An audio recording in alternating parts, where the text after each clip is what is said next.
नमस्कार दोस्तों। आज की अपनी इस वीडियो में हम आप लोगों के लिए भाई दूज की कथा लेकर आए हैं। बहुत पहले की बात है, एक नगर में एक बुढ़िया रहती थी। उस बुढ़िया के एक बेटा और एक बेटी थी। दिवाली के दूसरे दिन भाई दूज का त्यौहार आया। तब बुढ़िया के बेटे ने अपनी बहन के घर जाकर उससे मिलने का आग्रह अपनी माँ से किया। बुढ़िया बोली, तुम्हारी बहन तो बहुत कलेशी है, बात बात पे लड़ती है, क्या करोगे जाके उसके यहाँ। भाई के बहुत कहने पर माँ मान गई और दूसरे दिन वो लड़का तैयार होकर अपनी बहन के घर उससे मिलने को चला। लड़का जैसे ही थोड़ी दूर पहुँचा तब वहाँ उससे एक नदी मिली और नदी बोली कि मैं तुम्हारा काल हूँ और मैं तुम्हें डुबो दूँगी।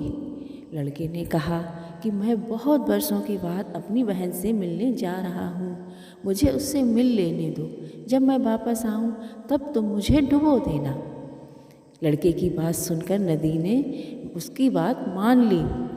अब लड़का थोड़ी दूर और चला, तब उसे एक सांप मिला। सांप बोला, मैं तुम्हें डसूँगा। लड़के ने वही बात सांप के साथ भी दोहराई। लड़का बोला, मुझे अपनी बहन से टीका करा लेने दो, जब मैं वापस आऊँ तब मुझे काट लेना।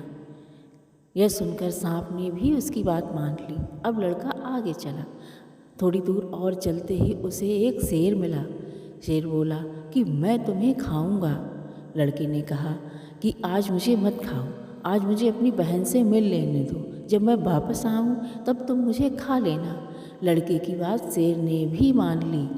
अब लड़का चलकर अपनी बहन के यहाँ पहुँच गया और अपनी बहन को आवाज़ लगाई। उसकी बहन उस समय सूत काट रही थी। सूत काटते समय अगर धागा टूट जाए तो कहते हैं बहुत बुरी बात होती है। उसी समय उसकी बहन का सूत टूट गया और उसने अपने भाई को आवाज़ नहीं दी। सूत अगर टूट जाए और आपको आपका भाई बुलाए तो आवाज़ नहीं देते हैं। इसी कारण उसकी बहन ने आवाज़ नहीं दी और भाई आवाज़ लगाता रहा बाहर से। तो भाई को लगा कि माँ ठीक कहती थी, मुझे अपनी बहन के यहाँ नहीं आना चाहिए था। ऐसा सोचकर वो वापस जाने लगा। तभी उसकी बहन का सूत पुनः जुड़ गया और वो जल्दी से भागकर दरवाज़ा खोलती है और अपने भाई को आवाज़ देती है और अपने नहीं बोलने का पूरा कारण भी बताती है। फिर बहन अपने भाई को बड़े ही स्नेह के साथ घर के अंदर ले जाती है, बिठाती है और खूब खातिरदारी करती है। अब वो लड़की खुशी खुशी अपनी पड़ोसन के पास गई और बोली कि बहन, बहुत वर्षों के बाद मेरा भाई मेरे यहाँ आया हुआ है, मुझे उसकी क्या खातिर करनी चाहिए। तब पड़ोसन ने मजाक मजाक में कहा कि तुम्हें तेल से चौका पोतना चाहिए और घी में चावल पकाने चाहिए। भोली बहन बेचारी वही करने लगी। अब उसका चूल्हा सूख ही नहीं रहा था जो वो कुछ बनाए। तब भाई ने बहन से पूछा कि तुम क्यों कुछ नहीं बना रही हो। तब बहन ने बताया कि मुझे पड़ोसन ने बताया है कि कोई आपका जान से प्यारा आपके घर आए तो आपको तेल से चौका लगाना है और घी में चावल पकाने हैं। अब ये चौका सूख ही नहीं रहा और ना ही ये चावल बन रहे हैं। तब भाई बोला, बहन, आज तक कभी तेल का चूल्हा सूखा है या घी में चावल कभी पके हैं। तू पानी से चूल्हे को पोत और पानी में ही चावल बना। भाई के कहने पर बहन ने बिल्कुल वैसे ही किया। चावल बनाए और उसमें घी डाला, शक्कर डाली और फिर अपने भाई को बड़े ही प्यार से खिलाया। कुछ दिन आनंद पूर्वक रहने के बाद उसके भाई ने वापस अपने घर जाने का आग्रह अपनी बहन से किया। तब बहन ने चक्की से गेहूँ पीसकर उसके लिए लड्डू बनाए। आधे लड्डू उसने अपने भाई को बांधे और आधे लड्डू बच्चों को बचा के रख लिए। अगले दिन वो लड़का अपने घर जाने को निकल पड़ा। भाई के जाने के बाद बच्चों ने लड्डू मांगे। तब उस लड़की ने वो लड्डू खोलकर देखे तो देखा कि सारे लड्डू हरे हो गए हैं। तब उसने भागकर चक्की को देखा तो चक्की में सांप का एक बच्चा गेहूं के साथ पिस गया था।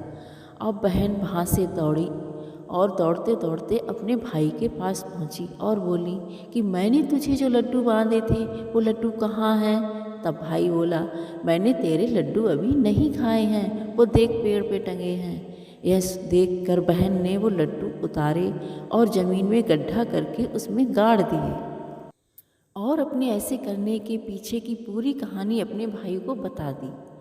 दोनों बैठे रहे। थोड़ी देर बाद बहन ने कहा कि मुझे तो प्यास लगी है। तब वो लड़का बोला कि रुको, यहाँ पास में एक तालाब है, मैं तुम्हारे लिए पानी लेकर आता हूँ।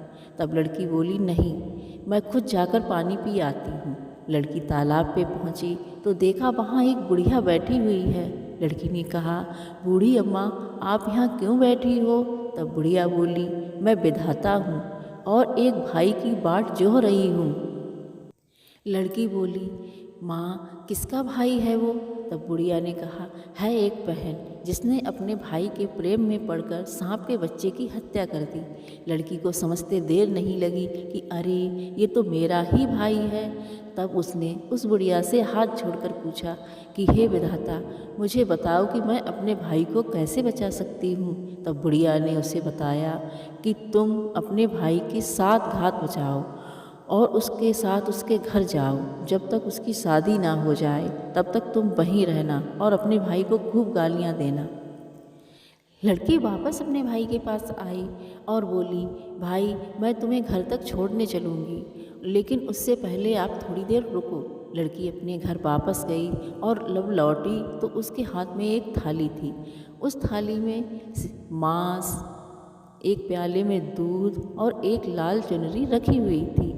दोनों मिलकर चल दिए। सबसे पहले उन्हें शेर मिला। लड़की और शेर जैसे ही उसके भाई की तरफ उसे खाने को दौड़ा, लड़की ने उसके सामने मांस का एक टुकड़ा डाल दिया। शेर मांस खाने में लग गया और वो दोनों वहाँ से निकल गए। आगे चलने पर उन्हें एक सांप मिला। लड़की ने दूध वाला कटोरा सांप के आगे रख दिया। सांप दूध पीने में व्यस्त हो गया और वो दोनों वहाँ से चल दिए। आगे चलने पर उन्हें नदी मिली। नदी वहाँ तैयार बैठी थी उसके भाई को डुबोने के लिए। लड़की ने तुरंत वो लाल चुनरी नदी को पहना दी। नदी खुश हो गई और उन्हें रास्ता दे दिया। फिर वो दोनों मिलकर अपने घर पहुँच गए। बुढ़िया अपनी बेटे और अपनी बेटी को देखकर बहुत खुश हुई और घर जैसे ही पहुँचे तो बहन ने अपने भाई को गालियाँ देना शुरू कर दिया। तो बुढ़िया बोली, देख, मैं तुझे पहले ही कहती थी ना कि इस कलेशी के साथ मत बात कर, मत इसके घर मिलने जा। अब देखो ये झगड़ने लगी। तभी भाई बोला कि माँ, बहन तो बहुत प्यारी और बहुत अच्छी थी, लेकिन पता नहीं इसे घर आते ही क्या हो गया, ये मुझसे लड़ने लगी है। बहन के उसके घर में रहने से भाई के घर खूब तरक्की होने लगी। लोग कहने लगे कि है तो झगड़ालू, परंतु है बहुत भाग्यशाली इसकी बहन। देखो इसके यहाँ सब कुछ हो गया है।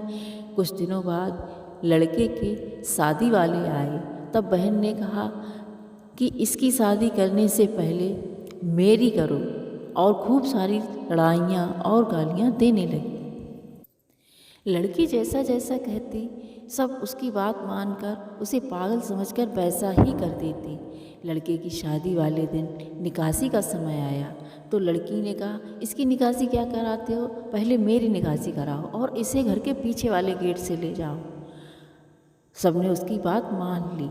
जैसे ही निकलने का टाइम हुआ तो सामने वाला गेट टूटकर गिर गया। तो सब कहने लगे, कोई बात नहीं, बहन ने इतना कलेश किया वो ठीक है, लेकिन लड़का तो बच गया। और बहन को पहले से ही पता था कि उसके भाई के ऊपर ये घात लगी हुई है और इसीलिए वो ऐसा कर रही थी। शादी के अगले दिन रात जगाने का समय हुआ। तब लड़की फिर से लड़ने लगी और कहने लगी, इसकी रात क्या जगाओगे, पहले मेरी रात जगाओ। लोगों ने कहा, पागल है, यहीं बीच में पर्दा लगाकर इसे भी सुला दो। सबने वैसा ही किया और जैसे ही उसके भैया भाभी सो गए तो रात में एक बहुत बड़ा सांप उनके कमरे में आया। लड़की तो पहले से ही तैयार लेटी थी। उसने उस सांप को मारकर एक तसले से ढक दिया और फिर वो आराम से सो गई। लड़की बहुत दिनों के बाद सुख की नींद सोई थी। उधर सुबह हुई और माँ ने सोचा कि लड़की सो रही है, उठने के बाद ही झगड़ा करने लगेगी, तब तक लाओ सारे मेहमानों को विदा कर देते हैं। और माँ ने सभी मेहमानों को विदा कर दिया। लड़की जब सोकर उठी तब उसने माँ से पूछा कि माँ, सारे मेहमान कहाँ हैं? तब माँ ने कहा कि मैंने तो सारे मेहमानों को विदा कर दिया है। तब लड़की ने कहा कि सारे मेहमानों को फिर से बुलाओ, तभी मैं इस घर से विदा होऊंगी। लड़की के कहने पर सभी मेहमानों को वापस बुलाया गया। तब लड़की ने अपने ऐसे सारे काम करने के पीछे का कारण सभी मेहमानों को सुनाया और कहा, इसी दिन के लिए मैंने अपने पालने में पूत और चूल्हे पर दूध छोड़ा था। अब मैं आसानी से अपने घर जा सकती हूँ और सुख से रह सकती हूँ। तभी सभी ने उसे बड़े ही स्नेह के साथ विदा किया और उसी दिन के बाद से लड़कियां अपने भाइयों के तिलक लगाकर भैया दूज का त्यौहार मनाने लगीं। आप सभी को भैया दूज की खूब सारी शुभकामनाएं। आपको अगर हमारा ये वीडियो अच्छा लगा हो तो प्लीज़ हमारे चैनल को लाइक और सब्सक्राइब करें। धन्यवाद।